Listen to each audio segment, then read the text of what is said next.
Welcome back to RealHouseDIY. We have our Ditra heat system with the Ditra heat thermostat E-RT.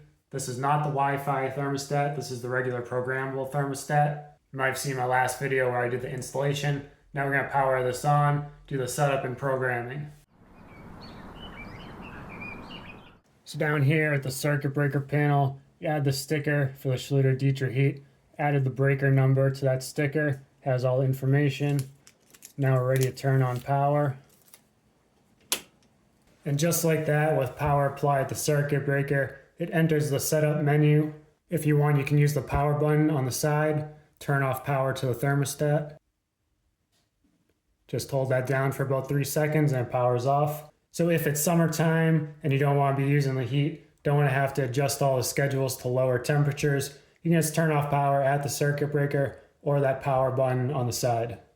Now when power is first applied, either by turning on the circuit breaker or pressing the power switch on the side, does the startup and goes into the setup. Here you select your language. I'm going to select English. It says power supply voltage must match the voltage rating of the heating cable. Okay. Did system tests pass for thermostat, air room sensor, and floor sensor. Now it's asking you to do the ground fault test by pressing the GFCI button on the top of the thermostat. The red light will turn on. If this screen does not change, press the button again. It says GFCI tripped. You have the red light on the side here. You have performed a test by pressing the test button. That's what we did. Now press the button on the right side of the thermostat to reset. GFCI test performed and it's functioning properly. You're going to select your units, Fahrenheit or Celsius. Next, for your floor load, this is what's going to be listed on the sticker on the cable, or on the stickers inside the box, or on the sticker on the side of the heating cable box. For me, that was 815 watts, so here I'll adjust that to 800 watts. If you're at 850 watts, then obviously you can go round up to 900.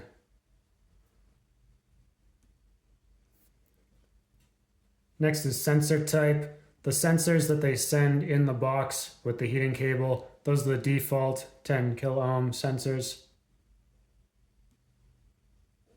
Here's where we're going to set the date. You can use these buttons to set the month, the date and the year. You can use day, month, year, or month, day, year. You're going to set the time. I have 6:01 p.m. You can also change that to 24-hour time.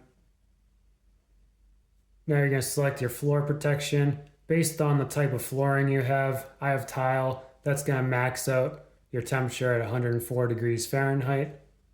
So that's where you can adjust if you decide to install laminate versus tile. And your laminate won't get too hot. Or you can set custom minimum and maximum temperatures. I'll select tile for now since I installed tile. Now it says your thermostat will start heating the floor. Set to 82 degrees right now. You can adjust your temperature manually. You can also return to schedule. So for me, I'm going to leave this as is right now and make sure the floor comes up to a nice warm temperature. Or about 40 minutes later, I've been watching the temperature on the display. It's going up about 1 degree every 5 minutes. You notice this nice dark display when it times out from the main screen, showing you that it's heating and showing the current temperature of the floor. Shows that it's running on the schedule. Now if you touch the screen, it'll show that information up in the corner, heating 73 degrees. Schedule is set to 82 degrees, so temperature will keep going up. Over here on this part floor, I knew I was going to have a fixed cabinet here. This is a mudroom, so this is a seating bench with some storage. So the heating cable stops right about here. And right now, set to 75 degrees. You can tell it's nice and warm right there. Then right here goes to nice and cold. So you can really tell that that's working. And the heating is definitely consistent throughout the floor. I can't tell that the heating cable is right here versus an inch over. It's all consistent warm temperature Thought I'd show you right over here the window. It's cold outside. This was 62 degrees. It is warming up. This is 2.5 feet or so away from the floor. It's warmed up 2 degrees to 64 degrees. So while the floor temperature, it's gone from 66 up to 75. It is doing some ambient heating throughout the rest of the room, including right over here at this cooler area near the window. We're back now a couple weeks later, show you the scheduling and some other features. I specifically waited a couple weeks because this shows history of your energy use. To program the schedule, this box at the top with the 3 dashed lines, press that, and press heating schedule. You can view edit schedule or reset to factory schedule. We'll view and edit the schedule. Here you have 6 different options for setting the temperature up to 6 times per day. So if I want to activate this one that has an X on it, press that, then where it says this event is inactive, press right there, set it to active. I've only been using 4 per day, so I'm going to set that back to inactive. So for changing the schedule for any of these times, just press on it, change the time and temperature. Now the most important thing to note on this, for the settings, by default, it's going to reach 78 degrees by 6 a.m. And so that means it's going to start warming up before 6 a.m. to reach 78 degrees at 6 a.m. And if you want, you can change that setting so that it starts warming up at 6 a.m. I'll show you how to do that later. So here we can see we're looking at the schedule for Monday. Use these arrows at the bottom to look at each different day of the week. But like me, I have the same schedule for every single day. So this option at the top, copy to, you can go ahead and select copy that Monday schedule to any other days of the week that you want. So if you want that same schedule daily, you only have to change this on one screen and then copy it to the other days and you're all set. Go back to the main menu. I'll show you where that setting is I was just talking about. It's in installer settings at the bottom. It's this one at the top, adaptive function. It says if on, scheduled temperature will be reached, not just activated at the scheduled time. So that's where you can turn this off or on. Go back to the main menu again. Let's go to the next option, which is energy use. Now you can see on this first screen for energy use, this is the last 24 hours. It's basically showing energy use twice during the day. That's because I have temperature changing 4 times during the day. 1, increasing temperature in the morning, then decreasing temperature, and then 2, increasing in temperature again and decreasing again. And that's basically we're getting ready in the morning for school or work. So we want warm temperature here in this mudroom. And then you might be away during the day at school or work, don't need the warm floor, and then returning again in the afternoon to evening. I noticed during the day when I have the lowest temperature set to 68 degrees, it's actually not using any energy to heat the floor. And of course, that'll be dependent on other heat sources in your house, the outdoor temperature. So you don't really need to drop this all the way down to say 62 degrees during the day to save energy. You can keep this at 68 just fine. You have the warm air from your other heat sources warming the floor, and also dependent on how much insulation you have underneath the floor. So you have a number of different screens you can see for the energy use. Here you see the last 24 hours. Next one is last 7 days, and you can tell the main difference here is the outdoor temperature. These days over here is a little bit colder. You had some warmer days over here, so use a little bit less heating. Next one, you have last 12 months. Mostly just have December right now. That's when I started the heating. Now we're a few days into January. And here's your energy use data. I have this entered such that the price is based on the actual electricity cost plus the delivery. So what you're seeing here is the actual cost to me for what I'm paying for my electricity.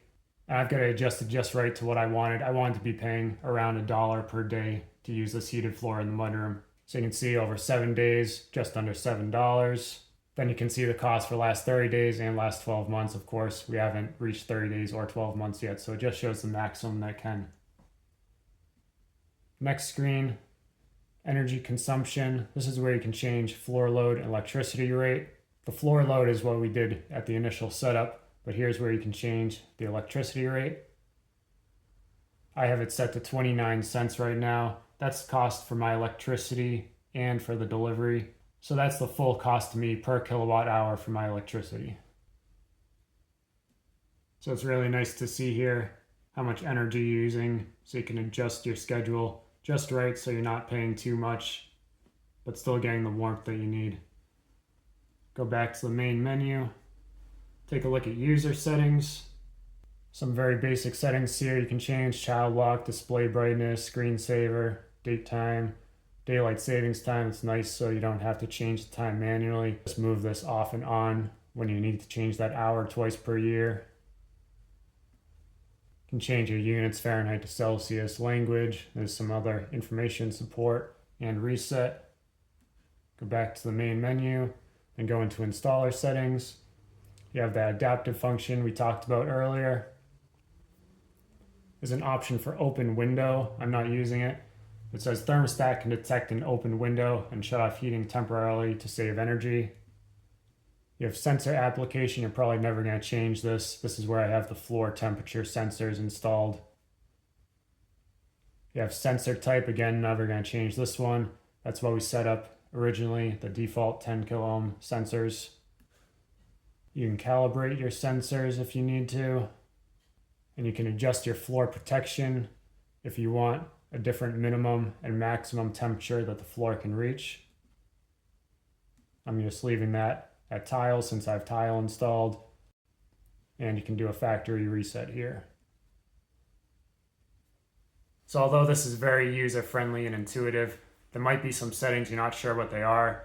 And the information they send with you in the packaging does not have all the details you need. But if you go onto the Schluter Heat website, you can find the actual manual for this. It's 60 pages long, goes into great detail on all the settings.